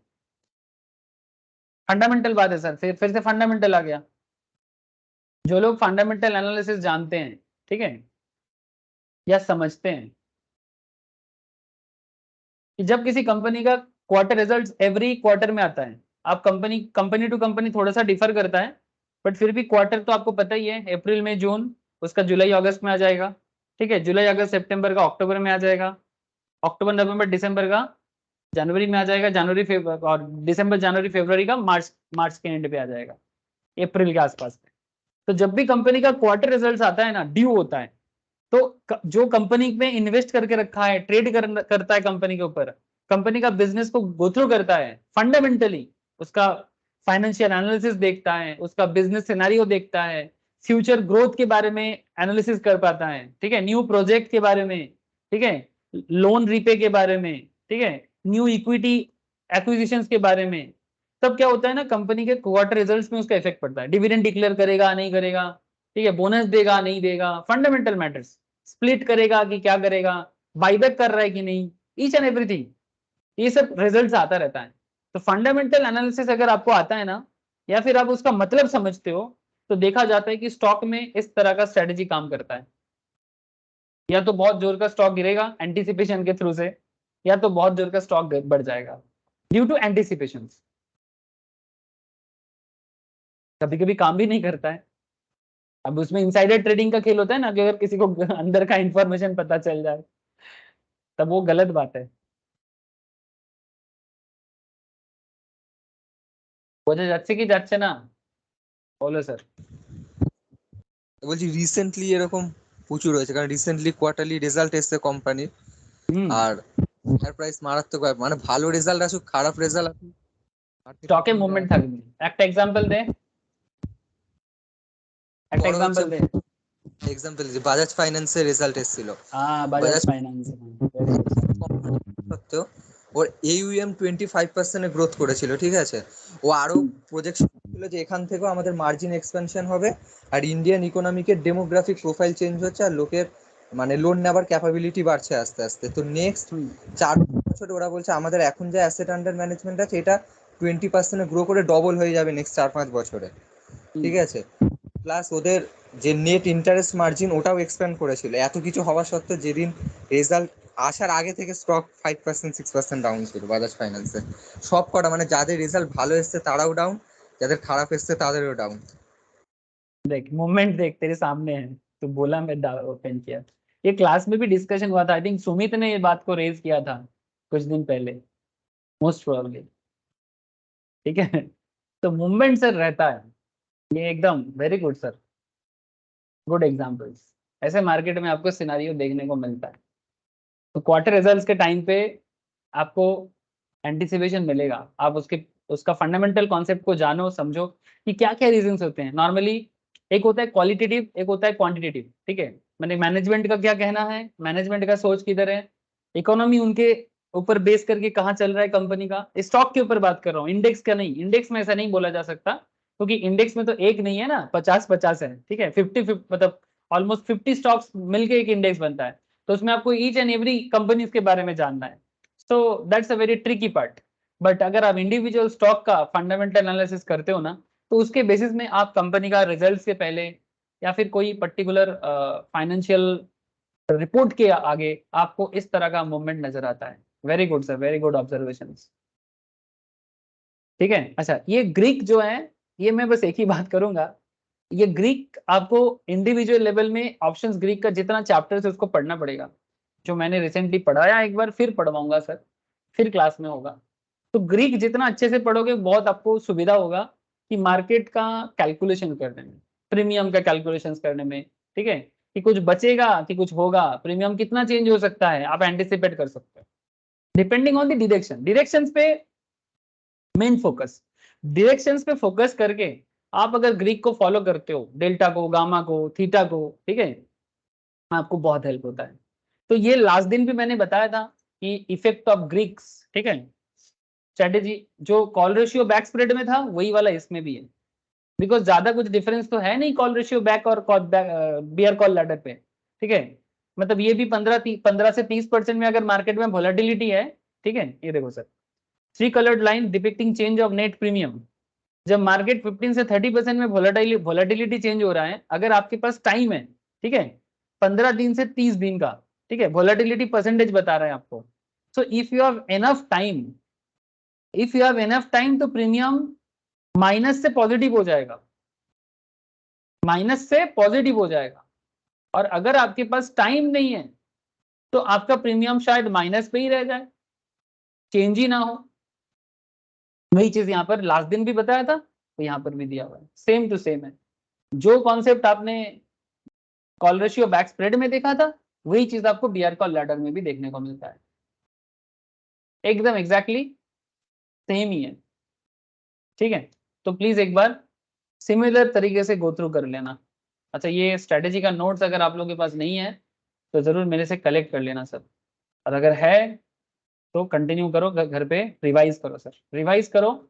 मैं एक होमवर्क दे रहा हूँ सर, होमवर्क ये है, आप लोगों को क्या करना है, आप लोग अपने अपने जो भी सॉफ्टवेयर है, सेंसिबल यूज करते हो, सेंसिबल, आप स्टॉक्स यूज करते हो, आप स्टॉक्स या जीरोधा यूज करते हो, जो भी particular like angel broking, Motilal Oswal, जो भी यूज करते हो आप, अब अपने ऑप्शन स्ट्रेटेजी के साइड में जाना, वहां पर जाके स्ट्रेटेजी को डेवलप करना, जो क्लास में हो रहा है उतना करो सर, ज्यादा एक्स्ट्रा करना है कर सकते हो, मैं मना नहीं करूंगा, बट एटलीस्ट जो क्लास में हो रहा है उस हिसाब से स्ट्रेटेजी बिल्ड करो, और उसका क्या रिपोर्ट बन रहा है उसका स्क्रीनशॉट लो, ठीक है, और आप उसको शेयर करो। आपको बस कंप्यूटर में काम करना है और कुछ नहीं, ठीक है, बस इतना सा करो सर। और अगर करंट मार्केट के ऊपर बेस करके बनाते हो तो बहुत अच्छा रहेगा, बट हाँ ऑब्वियसली करंट मार्केट के बेसिस में कैसे बनाओगे, क्योंकि वो हमेशा चेंज होता रहता है, तो आप बेसिकली स्ट्रेटेजी बेसिस में चलो। जैसे हम लोग अभी ऑलरेडी क्या क्या स्ट्रेटेजी क्लास में कर लिए, बुल कॉल स्प्रेड हो गया, बुल पुट स्प्रेड हो गया, कॉल रेशियो बैक स्प्रेड हो गया, बियर कॉल लैडर हो गया, आगे आगे बाकी स्ट्रेटेजीज करेंगे, ठीक है, बट जो 5 स्ट्रेटेजी हुआ है ये पांचों स्ट्रेटेजी आप लोगों को होमवर्क रहेगा, ये पांचों स्ट्रेटेजी आप लोगों को होमवर्क रहेगा।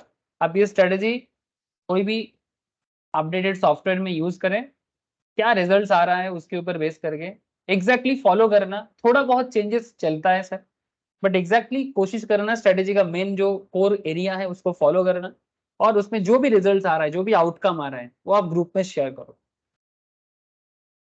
इतना तो कर ही सकते हो।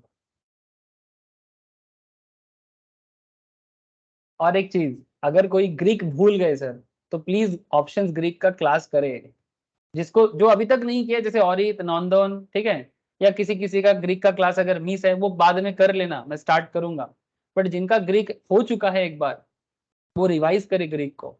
डेल्टा का काम वहां पर एग्जाम्पल के साथ साथ पढ़े थे सर, ये डेल्टा क्या कर रहा है, गामा क्या कर रहा है, थीटा क्या कर रहा है, डीके क्या कर रहा है, ठीक है, प्लीज रिवाइज करो सर, नहीं तो ना ये अप्लाई करने में दिक्कत होगा, बस यही बोलूंगा। मैं लास्ट में एक बार रिवाइज करवा के दूंगा, डोंट वरी, बट फिर भी इंडिविजुअल लेवल पे आप रिवाइज करते रहो। ठीक है सर, आज इतना ही है, फिर टाटा, bye sir, bye sir. Bye sir, bye bye sir. Bye sir sir. কাল কি ক্লাস হবে? ना काल के